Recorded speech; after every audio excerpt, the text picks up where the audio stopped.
Vaporizing, or vaping, of cannabis has gained in popularity over the last several years, just as e-cigarettes have. But what exactly is vaporizing, and is it safe? We'll help separate fact from fiction. Essentially, vaping is the heating of cannabis without burning.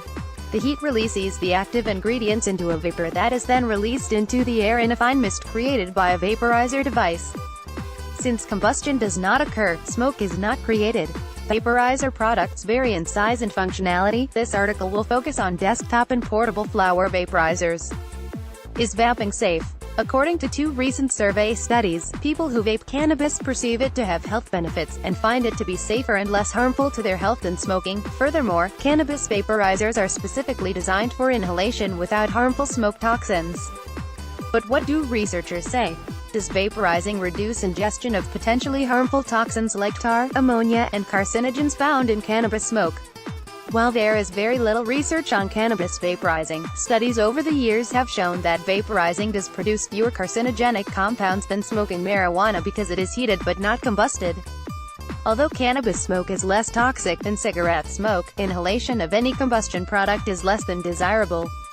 Any type of smoke still contains gases and particulates that can create lung irritation and respiratory problems. In fact, over 100 toxins and compounds are released when cannabis is burned. Smokers are more prone to respiratory infections and bronchitis, but it's the smoke that gets you, not the cannabinoids. One of the first studies to compare smoking to vaporizing showed fewer respiratory effects with vaping, based on self-reporting of respiratory symptoms. The benefits of cannabis vaporization: many medical patients have problematic respiratory systems and their lungs may be highly irritated by smoke, so they often find relief in vapor inhalation.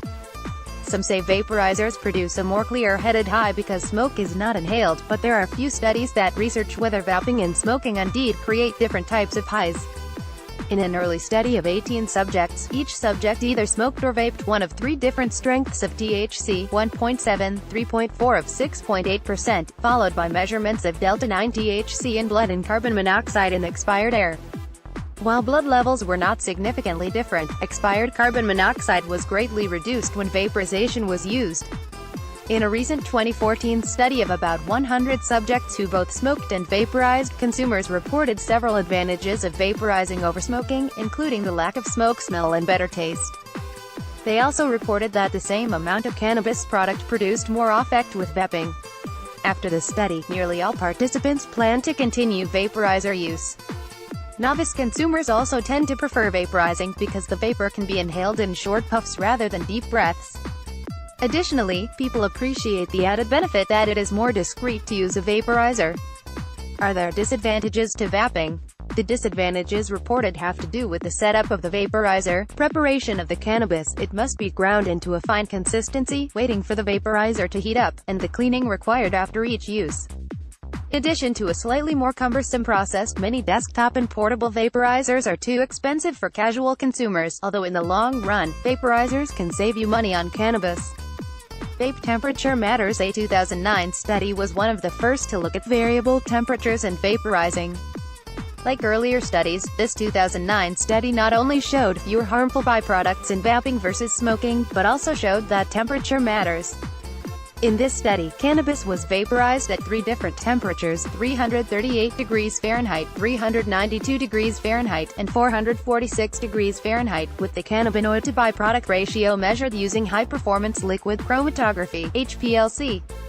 The ratio at 392 degrees Fahrenheit and 446 degrees Fahrenheit was significantly higher than in smoke, showing less harmful toxins when vaporizing. Most vaporizers heat cannabis to a temperature just below combustion, in the range of 180 to 200 degrees Celsius, 356 to 392 degrees Fahrenheit. We now know that the amount of compound released does increase as its boiling point is approached. We also know specific temperatures at which various compounds are released: 220 degrees Fahrenheit for THCA, all the way up to 428 degrees Fahrenheit, right under the combustion temperature of 451 degrees Fahrenheit, for the non-psychoactive compound cannabichromine, CBC. Therefore, the elusive question regarding preferred vaporizer temperature can finally be answered. If for medicinal use, the temperature is dependent on the compound you need. Temperature for recreational use largely remains a personal preference. Research on cannabis vaporization ahead 10 years ago, cannabis research had not occurred extensively because cannabis was illegal.